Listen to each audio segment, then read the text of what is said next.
Всем огромный привет! Сегодня мы приехали с экскурсией в город, слава о котором выходит далеко за пределы не только этого города, но и всей Чехии. Попробуйте догадаться, где мы.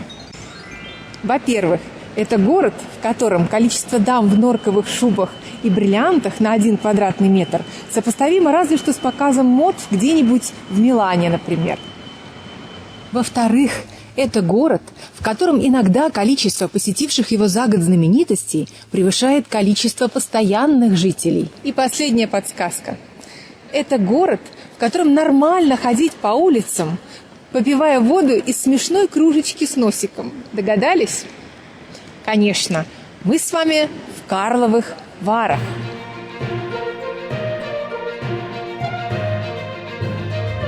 Итак, сегодня в выпуске «Галопом по Европам». Богатая история и роскошная архитектура Карловых Вар.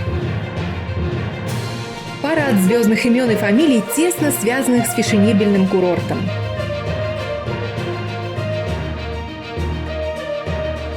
Парочка громких разоблачений. И многое-многое другое. В общем, мы начинаем. Итак, Карловы Вары. Настоящая жемчужина не только Чехии, но и Европы. Роскошь, блеск, великолепие, фантастическая природа и шикарные виллы на ее фоне. Тут все это есть. Фасады домов уникальные. Почти на каждом имеются памятные доски в честь посещения известными персонами разных времен. Здесь хочется сфотографировать на память буквально каждое здание.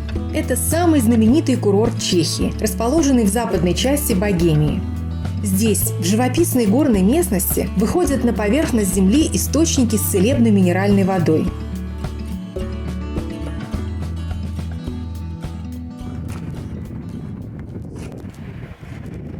С фактом возникновения знаменитого курорта связан целый ряд красивых легенд. Я вам перескажу одну из них, которая мне больше всех нравится. Однажды, во время охоты в горах, император Священной Римской империи Карл IV погнался за оленем и ранил его. Но олень, прыгнув со скалы вниз, исчез. И когда Карл IV подъехал к краю скалы, то увидел внизу в долине клубы пара и бьющий из-под земли гейзер. Олень же, на глазах у изумленного монарха, окунулся в горячие воды, мгновенно исцелился и умчался прочь. Карл IV из любопытства решил помыться в этом источнике и с удивлением заметил, что у него вдруг перестала болеть нога и суставы больше не ноют. Легенда гласит, что именно тогда он дал указание построить вокруг этого места поселок и привести в него людей. Потом он повелел установить у целебного источника каменный трон и частенько там сиживал, размышлял о делах государственных и лечил свои больные суставы. А теперь уже не легенда, а реальный факт. Король Карл IV построил охотничий замок рядом с гейзером, чтобы при необходимости пользоваться чудотворной водой. Кстати, до сегодняшнего дня в центре Карловых Вар уцелела единственная башня того самого охотничьего замка короля. Все остальное, к сожалению, было уничтожено пожаром в 1604 году. Вон она, замковая башня, наверху над рыночной колоннадой. И тот самый олень был, между прочим, увековечен. Памятник ему установлен на скале с названием Елений скок, оленей прыжок, и считается символом города.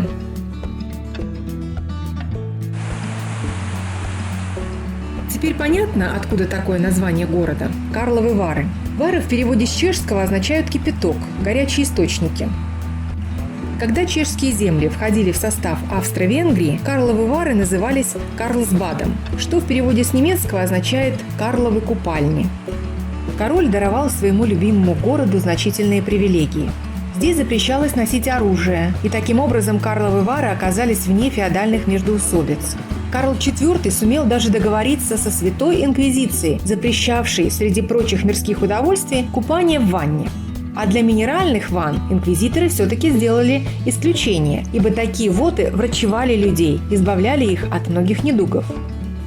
Кстати, изначально люди в буквальном смысле варились в огненных источниках по 10 часов, обжигая кожу аж до болезненных трещин. И только в 1522 году врач Венцель Паен предложил пить целебную воду.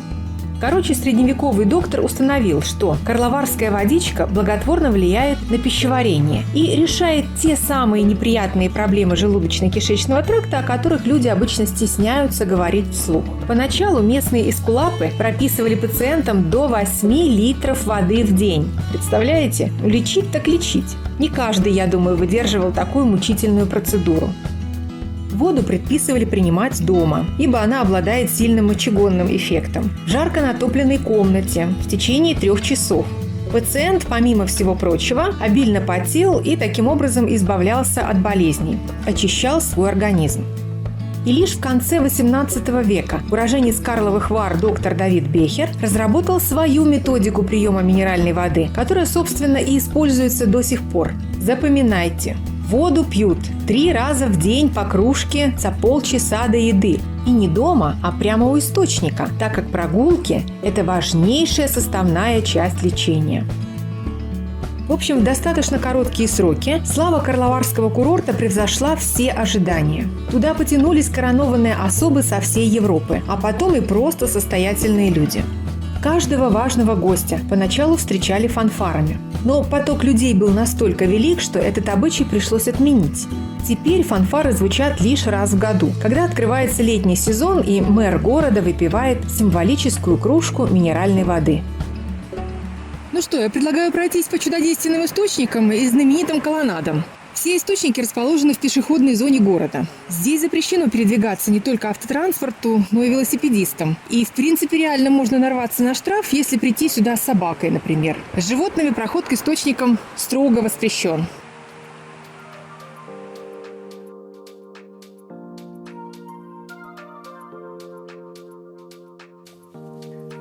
Итак, самый горячий источник, номер 1, в Житло. Этот мощный гейзер выстреливает водой на 12-метровую высоту, извергает 2000 литров воды в минуту. Он самый мощный и горячий. Его температура составляет 72 градуса. Все остальные источники, по сути, являются ответвлениями от основного ствола фонтана. Для него построен отдельный павильон с высоким куполом – гейзерная колоннада. До недавнего времени это была современная застекленная железобетонная конструкция, которую возвели в 1975 году в стиле функционализма.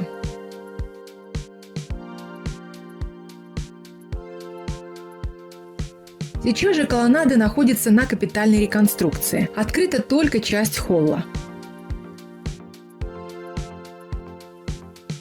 Внутри функционируют 3 бювета, а главный источник выведен наружу и не бьет так высоко уже, как раньше, видимо, переведен в экономный режим.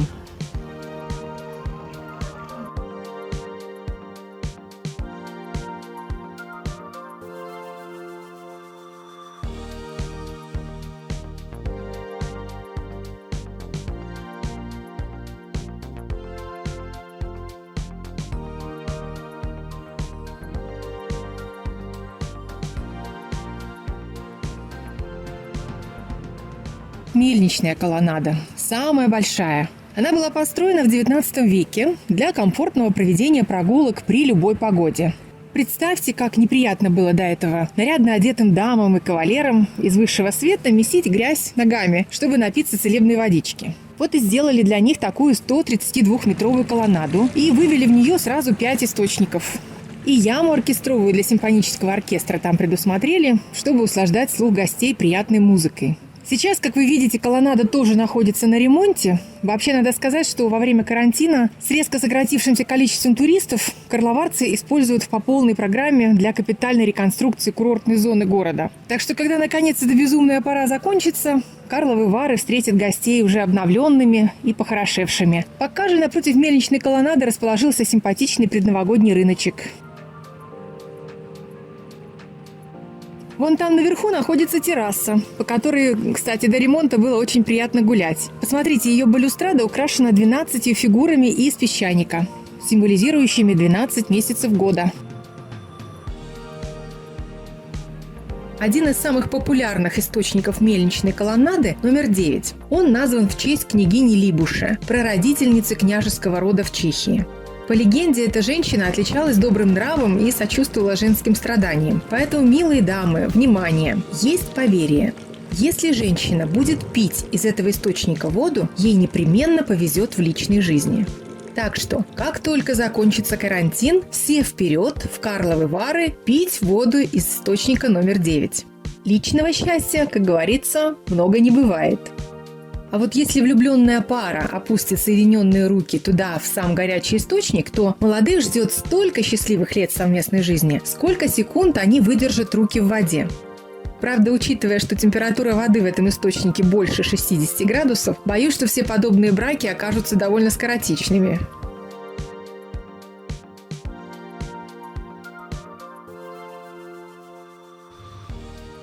Рыночная колоннада.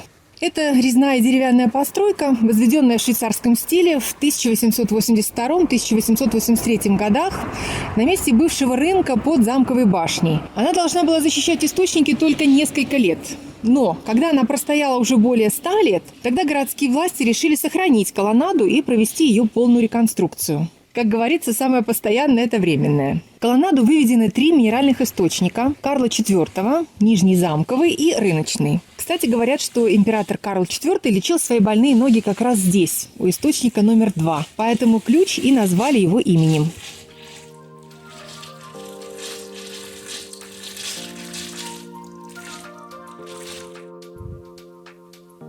Замковая колоннада. Буквально пару слов скажу об этой колоннаде. Ее построили в 1910-1912 годах по проекту венского архитектора Иоганна Фридриха Амана. А в начале 21 века перестроили в замковые лазни. В свободном доступе остается теперь только беседка наверху, где бьет верхний замковый источник. Нижний замковый источник вывели в рыночную колоннаду. О ней я вам уже рассказывала. А в самих замковых лазнях сейчас предлагаются лечебные и СПА-процедуры для всех курортников.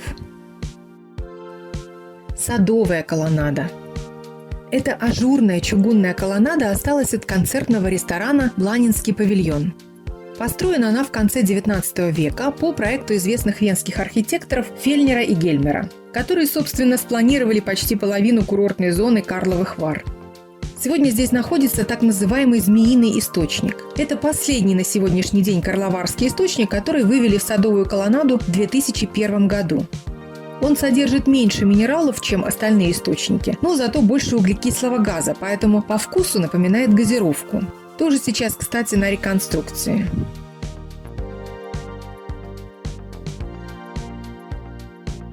Всего в Карловых Варах 15 источников. Однако людская молва настойчиво продолжает называть источником номер 13 знаменитый ликер «Карловарская бехеровка». Якобы это такой целебный источник, который гарантированно улучшает даже сильно испорченное настроение. Если серьезно, то этот знаменитый ликер выпускают с 1805 года по рецепту местного аптекаря Йозефа Бехера. Рецепт строжайшим образом засекречен. Его передают лишь 2 преданным делу мастерам. А те, в свою очередь, постоянно улучшают качество напитка в специальной лаборатории, куда запрещено входить даже дирекции завода. Вообще бехеровка – это настойка из трав, собранных на склонах гор в долине реки Тепла. Эти травы выросли на земле, пропитанной минеральной водой из источников. Кстати, когда во время Второй мировой войны немцы вывезли оборудование этого завода и попытались начать производить бехеровку в Германии, у них ничего не получилось. Сырье оказалось другим. Ну, довольно уже о минеральных водах, приезжайте и попробуйте все сами. Не могу не рассказать вам о том, что здесь, в Карловых Варах, имеется один очень милый русскому сердцу уголок – наше генеральное консульство. Оно расположено у лесного массива, в курортной зоне, в здании 3-этажной виллы «Сильва» постройки 1894 года. Посмотрите, как это здание выглядело в первой половине 20 века.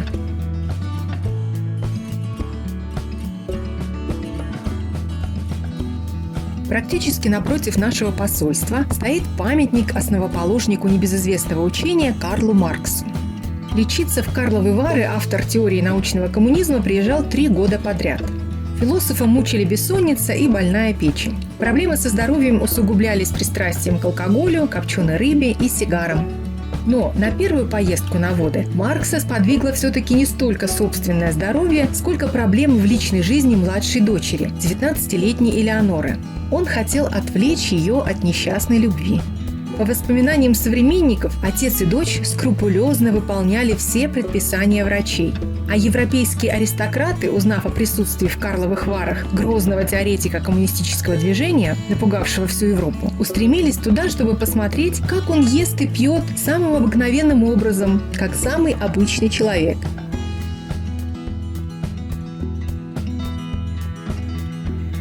Карл Маркс останавливался в пансионате Германии. Здание не сохранилось до наших дней, но на его месте сейчас находится санаторий «Олимпия», который в годы социализма назывался домом отдыха имени Карла Маркса. Судя по всему, лечение в Карлсбаде явно пришлось философу по вкусу. Он возвращался сюда вновь и вновь, а в письмах к Энгельсу сообщал: «Карлсбад действует на меня, как всегда, чудесно». Собственно, Маркс хотел отправиться на богемские воды и в 4-й раз, причем в сопровождении уже не только дочери, но и жены. Однако в августе 1877 года австрийские власти сообщили, что не пропустят его через границу. И пришлось общественному деятелю довольствоваться курортом под Кёльном. Возможно, вы сильно удивитесь, когда увидите в нескольких шагах от российского консульства и, по иронии судьбы, почти напротив памятника Карлу Марксу, русский православный храм святых апостолов Петра и Павла. Необыкновенно красивый. Несмотря на внушительный размер, он производит впечатление очень легкого, воздушного, как будто голубое небо и облака, и позолоченные купола. Существует такая легенда, что еще император Петр I во время своего посещения Карлсбада высказал мысль о постройке здесь русского православного храма. Однако реализация этой идеи началась только в 60-х годах XIX века. К тому времени в Карлсбад приезжало уже около 500 русских в год. Русские дворяне проводили на курорте едва ли не все лето и нуждались в месте для молитв по православному обычаю. Новый храм был призван заменить небольшую церквушку, не вмещавшую всех желающих. Необходимые средства на строительство собирали в России, и к 1893 году полученная сумма позволила совершить закладку храма. Русская община выкупила участок земли у города за 46 тысяч гульденов площадью 2720 квадратных метров. Тогда же, в 1893 году, был заложен первый камень. Петропавловскую крепость построили в стиле русских церквей 17-18 века. Прототипом послужил православный храм в Останкино в Москве. Длина церкви составляет 41 метр. Ширина 14 метров, высота храма под куполом 21 метр и высота колокольни 40 метров. Сам государь Николай II пожертвовал Карлсбадской церкви 2 иконы – Христа Спасителя и Почаевскую икону Божией Матери. Освящение храма состоялось 28 мая 1897 года. Если пройти немного дальше, то мы увидим англиканскую церковь Святого Луки. Вон она уже там видна. Что интересно, церковь тоже построили на пожертвования гостей курорта и городских меценатов. Первых прихожан храм начал принимать в 1877 году. Снизу он выглядит как настоящая крепость, а сверху скорее как старинный замок. Красный кирпич, круглые слуховые окна с витражами, остроконечная крыша. На заднем дворе есть несколько погребений. Сейчас храм для церковных нужд не используется. И сюрприз. Внутри расположили выставку восковых фигур.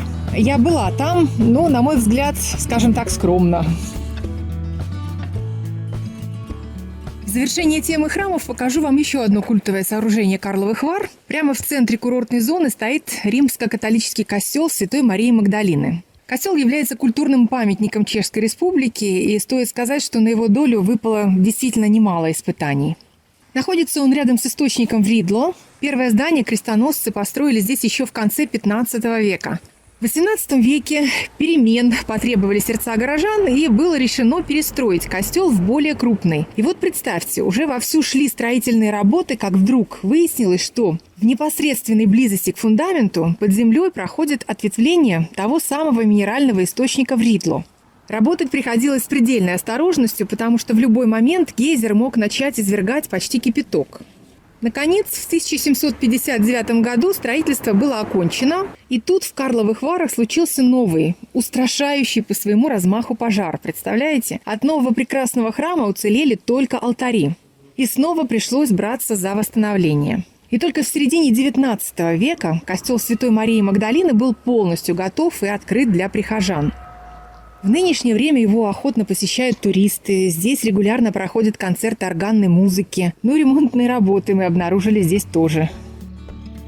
Очень необычная в Карловых Варах чумная колонна. Необычная как по архитектуре, так и по истории. Дело в том, что в начале XVIII века во всей Европе просто буйствовала чума, унося миллионы жизней. Но по какой-то счастливой случайности эта страшная напасть обошла стороной Карловы Вары. Везде вокруг чума была – в Праге, в Мюнхене, во всех городах и городишках поблизости. А в Карловых Варах от нее не погиб ни один человек.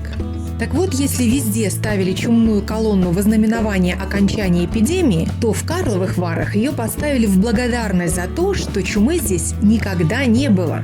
Поэтому посмотрите на лица святых и ангелов. Они же улыбаются. Где вы еще такое увидите?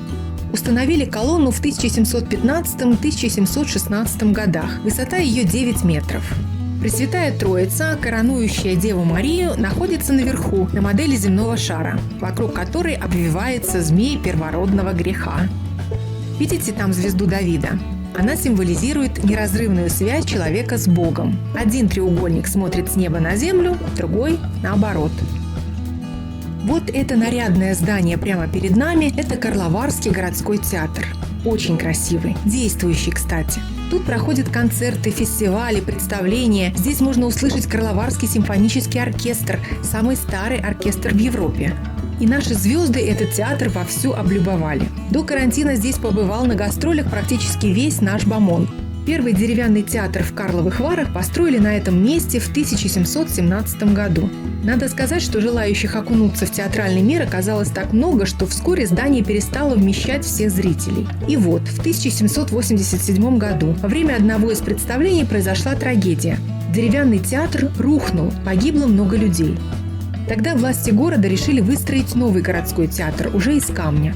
Его воздвигли на том самом месте, а за строительство расплатились деньгами, вырученными от реализации карловарской соли. Кстати, меценатом выступил тот самый известный местный доктор Давид Бехер. Так вот, в 1788 году выстроили каменное здание, вмещавшее 543 зрителя. Однако тот театр, который мы видим сейчас, это уже результат реконструкции, оконченный в 1886 году. Этакой вишенкой на торте в театре считается занавес, сцены, которые расписывали знаменитые венские художники – Франц Мадж и братья Густав и Эрнест Климт. Все они были молодые, не старше 25 лет, творческие и явно не лишенные амбиций, потому как на занавесе, который представляет собой картину поэта и музы, между танцующими фавнами, амурами со стрелами и музыкантами, они изобразили самих себя.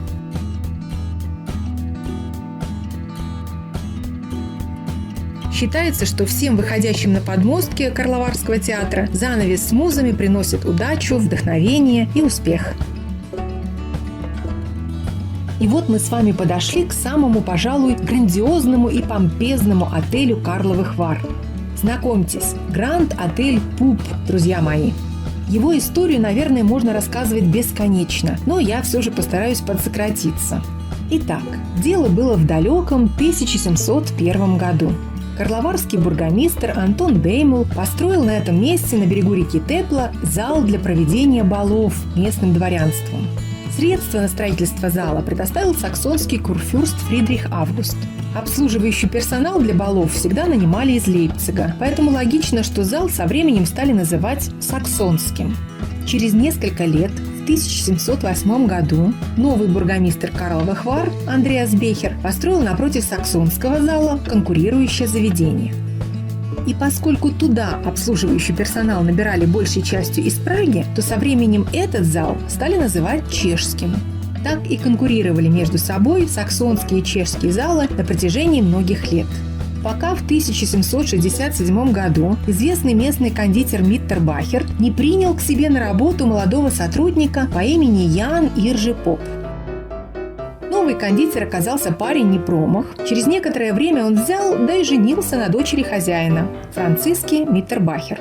И, естественно, получил за ней весьма неплохое приданое. А поскольку карловарские сливки общества в то время были по большей части немецкими, то он переделал свое имя на немецкий манер и начал подписываться как Иоганн Георг Пуп.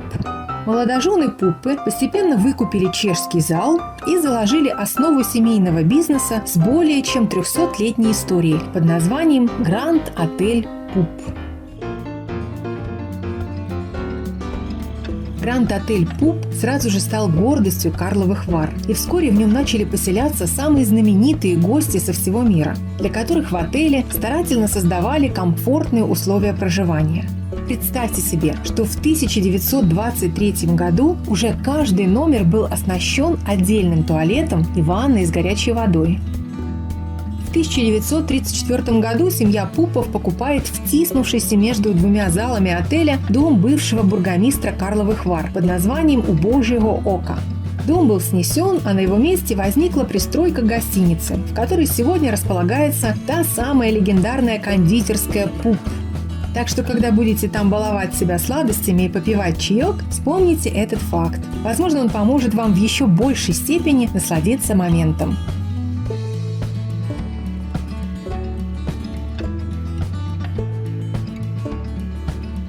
А дальше была Вторая мировая война, во время которой отель использовался как лазарет для немецких солдат.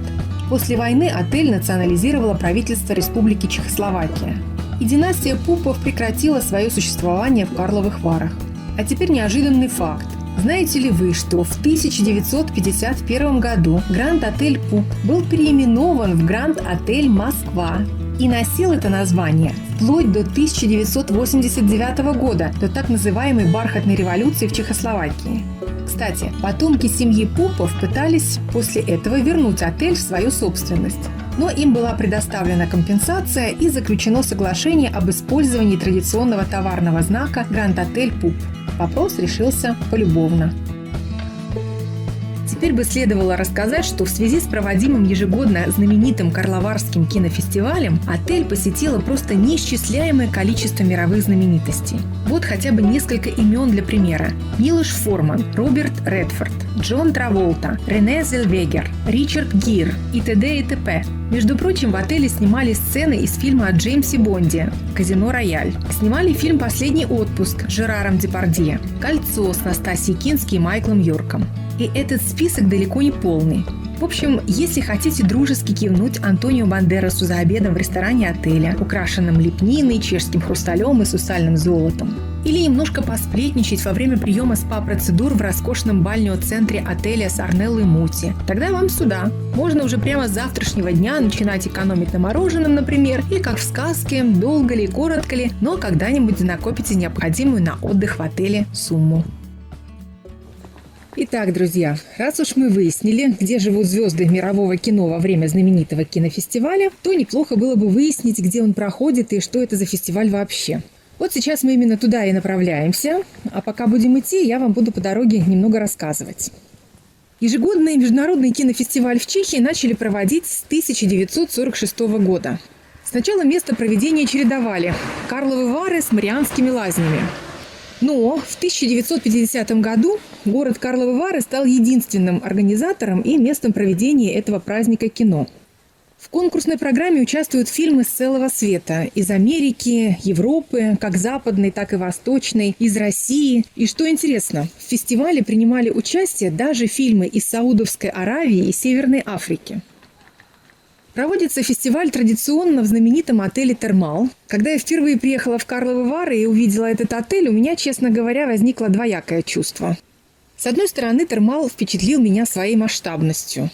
А с другой стороны, я сначала подумала, что отель не функционирует. Выселен, заброшен. То есть из-за его черных фасадов мне показалось, что здание нежилое. Пока я не увидела людей, выходящих из отеля, стоящих на балконе. Но это мое, так скажем, обывательское впечатление. А искусствоведы, кстати говоря, высоко оценивают это здание и видят там целый ряд архитектурных находок. Отель «Термал» открыли в 1977 году. Вообще здесь не обошлось без идеологии. Задачей было построить в центре некогда буржуазного духом города символ нового времени, олицетворяющий современную, технологически развитую, социалистическую Чехословакию. Архитекторами проекта стали супруги Вера и Владимир Махонины. Скажу сразу, что это не советские, это чешские архитекторы. Хотя отец Владимира действительно бежал из России в разгар гражданской войны, так что русские корни там все-таки имеются. Но сам архитектор родился и всю жизнь прожил уже в Праге. До отеля «Термал» супруги уже спроектировали Дом культуры быта и универмаг Котва в Праге, посольство ЧССР в Берлине. То есть имя в архитекторских кругах уже имели. Вопрос был, где строить. Построить на окраине города значило бы снизить престижность объекта. А в центре старая часть Карловых Вар, практически не пострадавшая в годы войны, была застроена достаточно плотно. Ну что, принесли в жертву масштабному проекту старый квартал исторической застройки Хепской улицы. Зато теперь к услугам гостей Карловых Вар 273 уютных номера и один из крупнейших конгресс-центров в Западной Чехии, общей вместимостью свыше 2000 конференц-мест. Ну что, вот именно здесь обычно расстилают красную ковровую дорожку, и по ней ходят гости дорогие. Эх, была не была.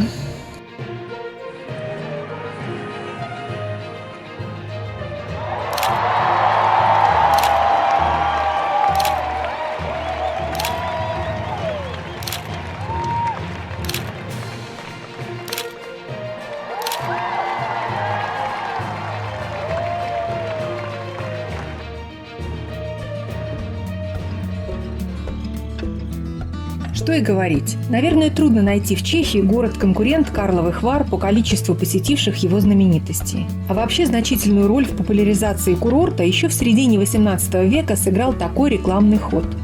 Здесь начали издавать так называемые кур-листы – списки знатных карловарских гостей. Вот так они выглядели. Вы же понимаете, что для аристократии и культурной элиты это был еще и вопрос престижа. Кстати, видите фамилию третьего посетителя на документе? Да, это наш знаменитый классик Иван Сергеевич Тургенев. Здесь видно и название отеля, в котором останавливался писатель – «Английский король». Иван Сергеевич приезжал в Карловы Вары трижды. Ну и, судя по его письмам, скучал здесь писатель. Кстати, теоретически он мог здесь познакомиться и с Карлом Марксом, потому что целую неделю они жили практически по соседству. Отели «Олимпия» и «Английский король» располагались примерно в 50 метрах друг от друга, но подтвержденных данных об их знакомстве у историков нет. Так вот, если Тургенев на водах откровенно скучал, то Иоганн Вольфганг Гёте, например, приезжал сюда 13 раз и провел в Карловых Варах в общей сложности почти 3 года своей жизни. А в кафе «Элефант» даже широко отмечал свой юбилей.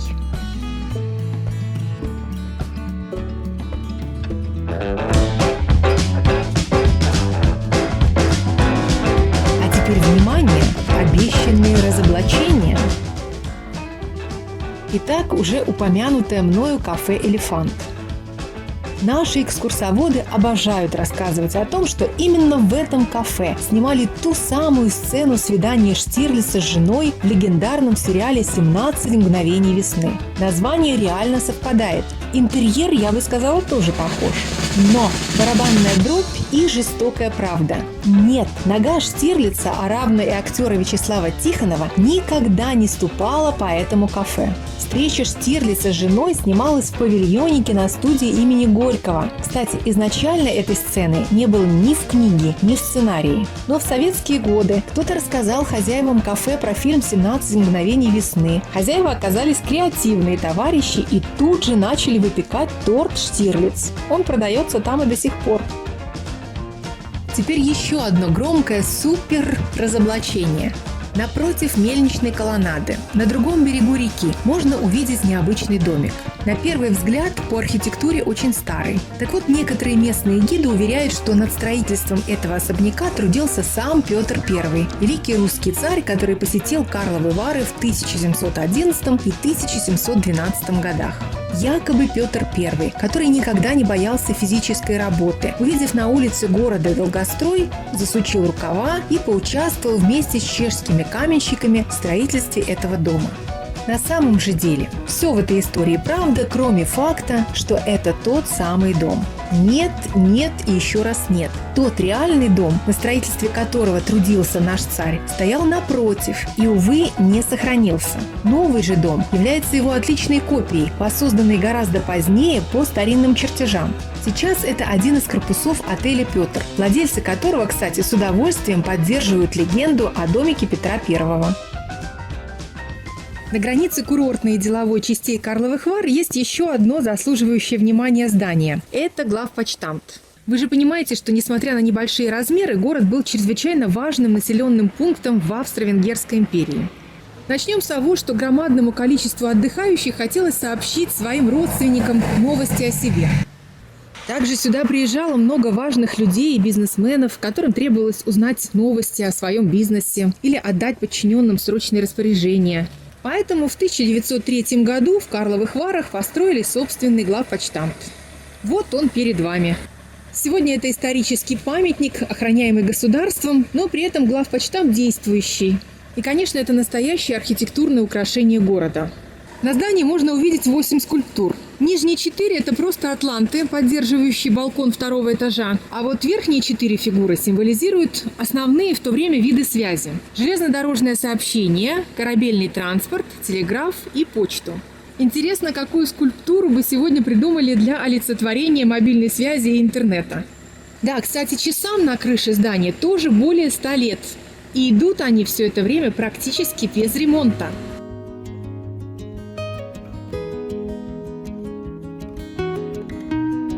Ну что могу сказать в заключение? Я обожаю Карловы Вары. За неповторимую атмосферу, за неспешный размеренный ритм, за возможность погулять по тем самым дорожкам, по которым на протяжении стольких веков гуляли наши выдающиеся соотечественники. И не только выдающиеся, и не только наши. Главное, что эта память о прошлом здесь старательно сохраняется. Ее увековечивают, ею гордятся. Искренне хочется пожелать городу процветания. И с удовольствием приезжать сюда снова и снова.